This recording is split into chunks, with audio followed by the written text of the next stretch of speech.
Kung kayo po ay nanonood ng automotive news sa China, malamang po ay familiar kayo na ang gobyerno nila ay nagbigay ng subsidy or financial support para doon sa mga car companies na gustong mag-invest para sa development ng EV. Sa laki nga po ng suportang pwedeng makuha sa Chinese government noon, pati yung hindi naman talaga mga car companies tulad ng Xiaomi at saka Huawei ay pumasok na rin po sa paggawa ng EV. Actually, umabot nga po sa mahigit 400 ang mga nabuong bagong car companies doon na kanya-kanya ng pagde-develop ng EV. Kaya ang result po niyan, after ng ilang taon, ay napakarami pong mga nakatambak sa kanila na mga EV. So, alam niyo naman po, yung law of supply and demand. Pag masyadong dumami yung supply at hindi naman ganon karami yung demand, ay babagsak ang presyo ng produkto. At ganon na nga po ang nangyari sa China. Sa sobrang dami po ng mga EV na nagsulputan doon, ay nagpababaan sila ng presyo. Kaya natural, marami pong mga Chinese ang bumili ng mga EV. Alam nyo guys, hindi malabong mangyari dito sa atin yan. Kasi maraming mga EV dito sa Pilipinas ang nanggagaling sa China. So nag-wonder po ako, paano nga kaya kung halimbawa bumagsak ng todo ang presyo ng mga EV, tapos sa maiksing panahon ay dumami ng gusto ang bumiling mga Pilipino niyan? Ano kaya ang magiging epekto nito sa Pilipinas? Kaya ang ginawa ko po, ipinost ko ang tanong na ito dun sa Facebook page natin na mayroong almost 300,000 followers. Marami pong nag-comments dyan. Merong mga negative ang comments, pero meron din mga positive ang comments. At ito po ang pinaka number 1 na comment doon. Malamang daw po na magkaroon ng shortage sa kuryente. Kaya magmamahal ang singil ng kuryente sa atin. So may point po sila doon kasi ngayon nga hindi pa masyadong marami ang mga naka-EV. May mga lugar sa Pilipinas na nakakaranas pa rin ng mga brownout. Eh di lalo na kung biglang dumami ang mga naka-EV. Kasi alam nyo guys, ang isang typical na EV ay nangangailangan ng between 40 to 100 kilowatts ng kuryente para ito ma-full charge. So kung halimbawa lang na biglang nagkaroon ng 100,000 na mga naka-EV para ma-full charge itong 100,000 na mga EV na ito, mangangailangan ng 4 million to 10 million kilowatts of electricity. Kaya sa current state po ng mga power plants natin ngayon ay malamang hindi kayanin lahat yun. Dadalas ngayon ang pag-brown out at mapipilitang magtayo ng mga karagdagang power plants. Marami naman pong nag-comment na malamang daw bumaba ang presyo ng petrolyo kasi law of supply and demand nga. Kapag kakaunti na ang mga nagpapagasolina, bababa ang presyo nito. Naalala nyo nung pandemic, di ba? Halos walang gumagamit ng sasakyan noon, kaya dumami ang supply ng gasolina. Kakaunti naman yung mga nagpapagas. Bumaba ang presyo. From around 50 pesos, bumaba ito ng mga around 30 pesos lang. Tapos bababa rin po ang presyo ng mga engine oil. Kapag mas dumami na po yung mga naka-EV, biglang kokonti na po ngayon yung gagamit niyang mga langis na yan. Ang sabi naman po ng iba, malamang daw na lumala lalo ang traffic.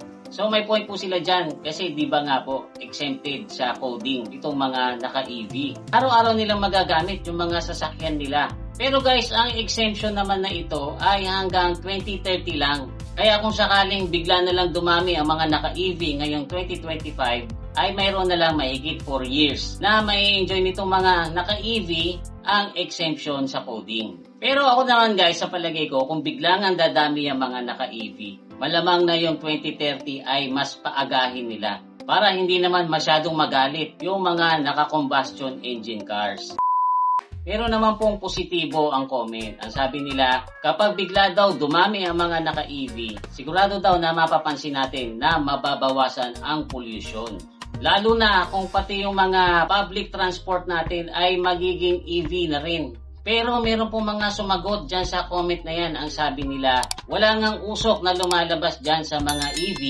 Pero yung kuryente naman na ginagamit dyan ay galing sa coal power plants na mausok din. Well, totoo po yan. Marami kasi po tayo ditong coal power plant sa Pilipinas. majority po ng kuryenteng ginagamit ng mga Pilipino ay galing sa mga coal power plants. Pero meron din po tayong ibang mga power plants bukod sa coal. Meron na po tayong mga solar power plants. Katulad sa amin dito sa Valenzuela, meron yan. At ayon po sa research ko, 3.8% ng kuryente ng Pilipinas ay dyan na nanggagaling sa solar.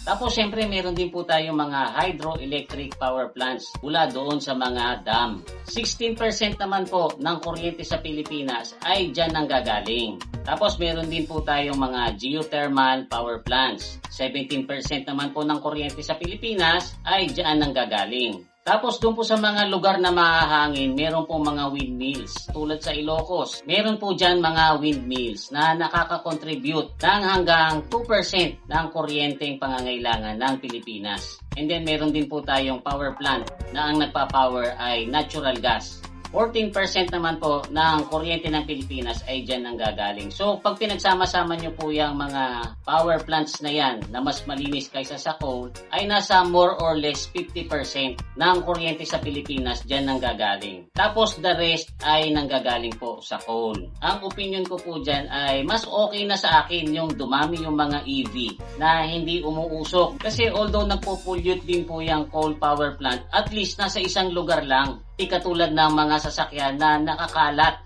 Opinion ko lang naman po yun.